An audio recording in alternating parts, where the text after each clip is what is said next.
Assalamualaikum warahmatullahi wabarakatuh. Saya Paramita Nanda Sofi dengan NIM 430401909 dan beberapa teman kelompok saya yaitu satu Umi Latifatul Waziro dengan NIM 43040190036. Yang kedua ada Sri Ana Mulyati dengan NIM 43040190133. Yang ketiga ada Doifil Mukaromah dengan 43040190210. Dan yang keempat ada Sofia Nursani dengan NIM 43040190233. Di sini kami akan mempresentasikan business planning dari produk kami, dari produk yang kami buat dengan menggunakan jenis business model canvas. Sebelum mempresentasikan business planning dari beberapa elemen business model canvas yang berkaitan dengan sebuah produk yang telah kami buat, kami akan memperkenalkan produk dari bisnis yang akan kami laksanakan. Pada kesempatan kali ini, kami menggunakan produk sambal kemasan. Jadi ada beberapa hal yang menjadi alasan kami dalam memilih produk sambal kemasan ini. Di antaranya yaitu yang pertama, sambal merupakan makanan atau menu favorit dan identik dengan lidah orang Indonesia. Setiap makanan yang dihidangkan tanpa adanya sambal terasa seperti kurang lengkap. Yang kedua, bahan-bahan dalam pembuatan sambal yang tergolong mudah untuk dicari. Yang ketiga, pembuatan sambal yang lumayan sulit jika dilakukan saat berpergian membuat kami memutuskan untuk membuat produk sambal kemasan yang mudah untuk dikonsumsi kapan saja dan di mana saja. Yang keempat, dengan menghadirkan varian-varian yang berbagai macam dan kemasan yang unik, tidak mudah rusak dan tahan lama, dapat membuat konsumen tertarik untuk mencoba produk yang telah kami buat.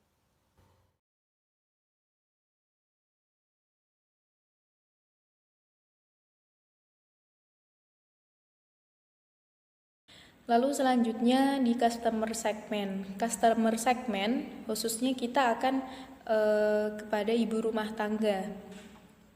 Karena biasanya ibu rumah tangga ini lebih suka yang praktis gitu. Lalu ada santri apalagi karena banyak sekali santri yang mungkin tidak suka dengan makanan yang ada di pondok atau bagaimana gitu. Lalu dosen, apalagi dosen yang notabene-nya sangat sibuk gitu. Jadi mungkin lebih ingin yang lebih praktis gitu. Jadi kita sasarannya itu. Lalu mahasiswa, apalagi mahasiswa lebih sering yang praktis. Lalu pekerja dan juga anak kos. Biasanya anak kos itu lebih suka yang praktis-praktis gitu. Terima kasih, cukup itu saja. Wassalamualaikum warahmatullahi wabarakatuh. Saya Umi Latifatul Waziro, NIM 430401936. Nah, di sini saya akan memaparkan mengenai value proposition. Nah, sebelum ke value proposition produk, kita bahas dulu apa sih value proposition itu. Value proposition merupakan salah satu elemen bisnis model canvas yang menggambarkan nilai produk atau manfaat yang ditawarkan produk pada konsumen. Value proposition ini yang nantinya akan menggait para konsumen supaya mereka mau membeli produk kita. Nah, dalam value proposition ini kita bisa menyampaikan keunggulan produk kita secara langsung maupun proses pelayanan yang diberikan nantinya. Value proposition dari produk sambal kemasan. Yang pertama, kualitas produk yang terjamin. Dalam pembuatan sambal kemasan ini, kita menggunakan bahan-bahan yang higienis yang diperoleh langsung dari petaninya. Nah, dalam produk ini juga tidak menggunakan bahan pengawet sehingga aman untuk semua masyarakat.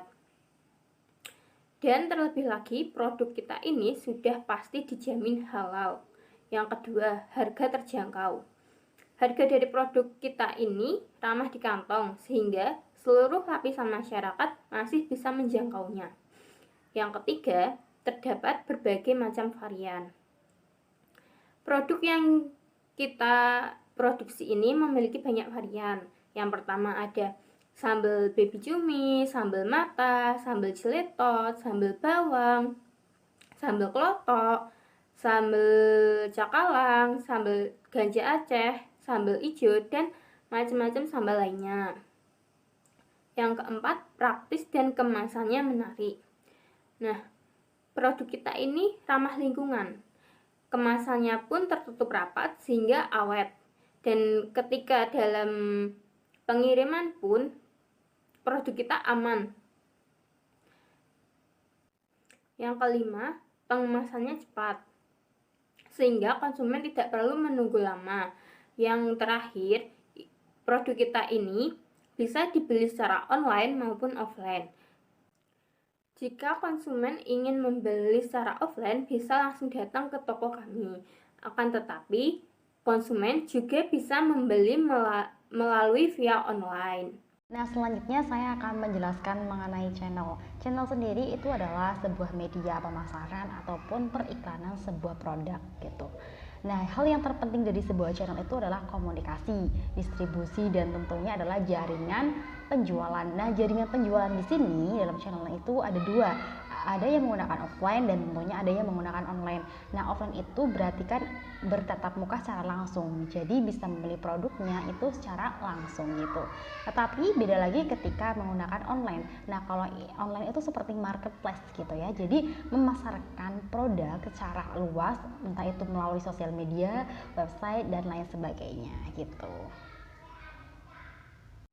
Oke, Assalamualaikum warahmatullahi wabarakatuh.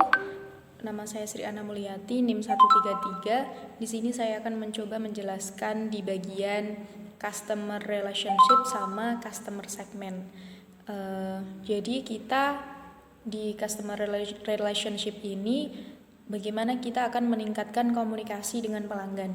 Jadi kita akan meningkatkan komunikasi dengan pelanggan sesuai dengan zaman yang sekarang. Jadi kita bisa komunikasikan lewat IG, TikTok, WhatsApp, dan lain sebagainya. Lalu kita akan sering-sering meminta feedback secara teratur. Lalu setelah itu selalu mengatasi keluhan dan umpan balik negatif. Jadi apabila atau ada umpan yang tidak baik, maka kita akan memberi umpan yang lebih baik gitu. Kita akan mengatasi keluhan-keluhan dari pelanggan, apa yang tidak enak, apa yang harus dibenahi gitu. Terus kita ada hadiah pelanggan setia. Jadi setiap pelanggan yang setia dengan produk kita akan berikan hadiah gitu. Lalu selanjutnya tetap berhubung dengan pelanggan. Selanjutnya yaitu key results. Apa sih key result itu? Key result salah satu elemen dari bisnis model kanvas yang meliputi sumber daya yang akan direncanakan, baik itu sumber daya manusia maupun sumber daya alamnya. Nah, key result ini berfungsi untuk mewujudkan value proposition. Apa saja sih key result dalam produk sambal kemasan kita ini? Yang pertama yaitu ada bahan baku, yaitu bahan-bahan yang kita gunakan untuk membuat sambal.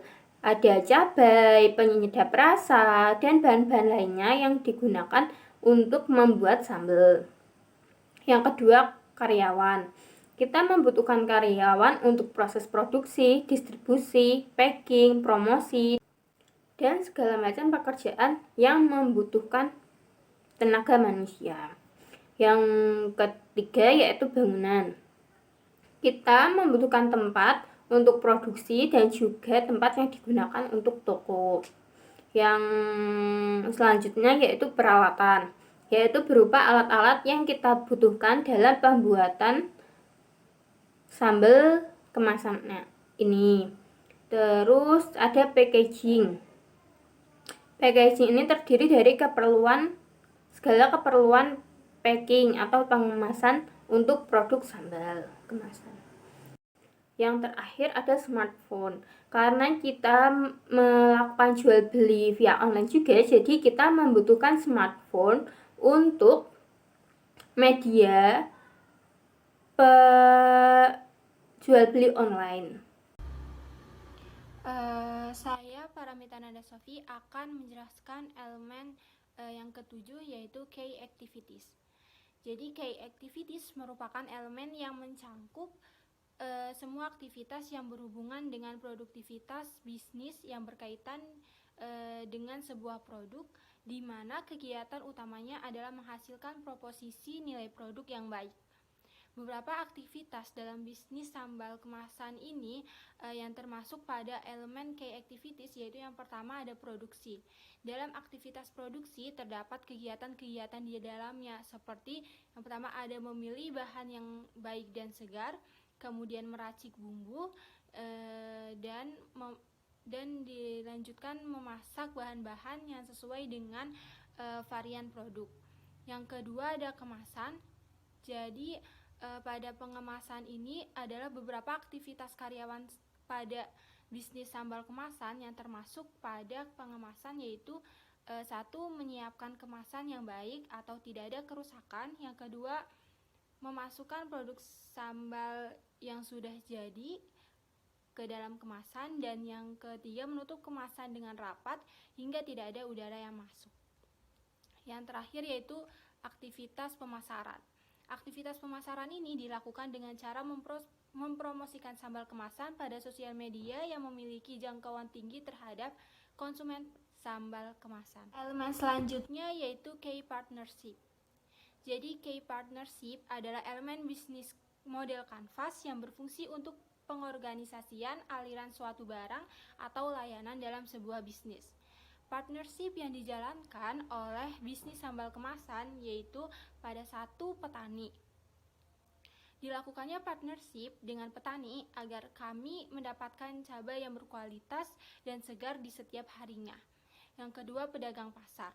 Partnership ini bertujuan agar pedagang pasar dapat memasok bahan-bahan sambal kemasan seperti garam, gula, dan lain sebagainya. Yang ketiga ada pedagang ikan. Karena bisnis kami memiliki varian yang beraneka ragam, yang dimana beberapa diantaranya berbahan baku ikan, cumi, dan udang, maka kami melakukan partnership dengan pedagang ikan supaya kami mendapatkan bahan baku varian yang segar di setiap harinya. Yang keempat yaitu toko kelontong. Menjalankan partnership dengan toko kelontong dikarenakan toko kelontong menyediakan alat dan bahan-bahan yang kami butuhkan dalam pembuatan sambal kemasan.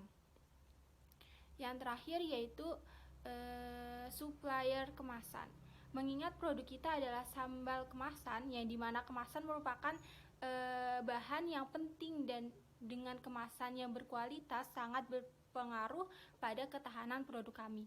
Maka dari itu kami melakukan partnership dengan supplier kemasan. Baik, selanjutnya saya akan menjelaskan mengenai revenue stream. Revenue stream merupakan bagian yang sangat vital di mana organisasi atau perusahaan memperoleh pendapatan dari pelanggan. Kenapa sih revenue stream itu bisa dikatakan berpengaruh secara vital? Karena sumber-sumber yang berkontribusi mengisi kas perusahaan baik secara langsung atau melalui proses pertukaran produk atau jasa. Revenue stream lebih mudah dipahami yaitu aliran pendapatan. Revenue stream memiliki fungsi yang sangat krusial bagi bisnis.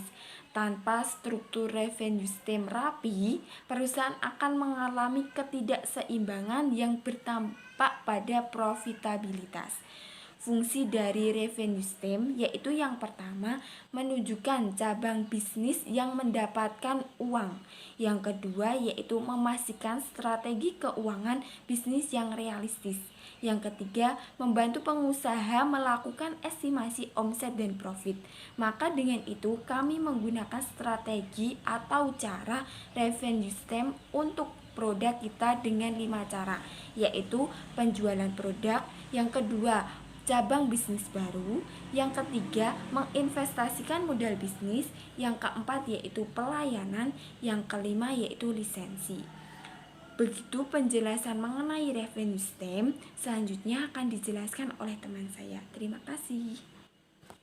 Selanjutnya itu adalah cost structure. Jadi cost structure itu adalah biaya yang dikeluarkan oleh sebuah produk ataupun perusahaan. Nah, cost structure sendiri itu dibagi menjadi dua. Ada biaya tetap dan juga ada biaya variabel. Nah, biaya tetap itu contohnya apa nih? Kayak misalkan sewa, kemudian biaya buruh atau biaya karyawan, kemudian juga ada penyusutan AC dan lain sebagainya.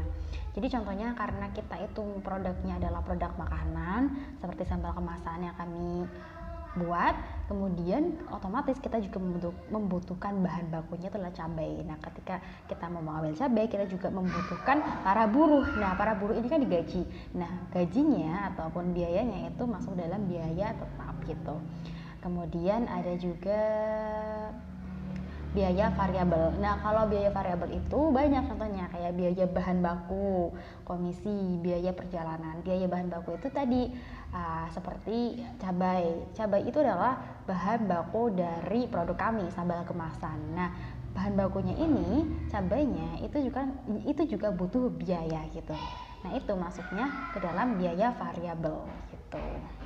Nah, kenapa biaya bahan baku itu tidak masuk ke dalam biaya tetap? Karena kalau misalkan panen cabainya itu tidak sesuai ataupun mungkin lagi susah, harganya itu akan naik juga. Jadi itu akan mempengaruhi. Jadi biaya variabel itu biaya yang bisa sewaktu-waktu naik, sewaktu-waktu turun gitu.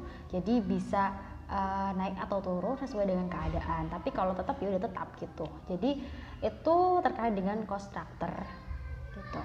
Mungkin itu saja yang bisa saya jelaskan terkait dengan channels dan juga cost structure.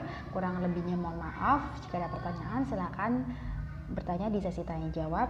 Terima kasih. Wassalamualaikum warahmatullahi wabarakatuh. Sekian dari kelompok 1. Saya sebagai perwakilan saya ucapkan terima kasih banyak bagi teman-teman yang telah menonton sampai akhir. Semoga apa yang kami presentasikan, apa yang kami jelaskan ini bermanfaat. Mohon maaf jika ada salah kata.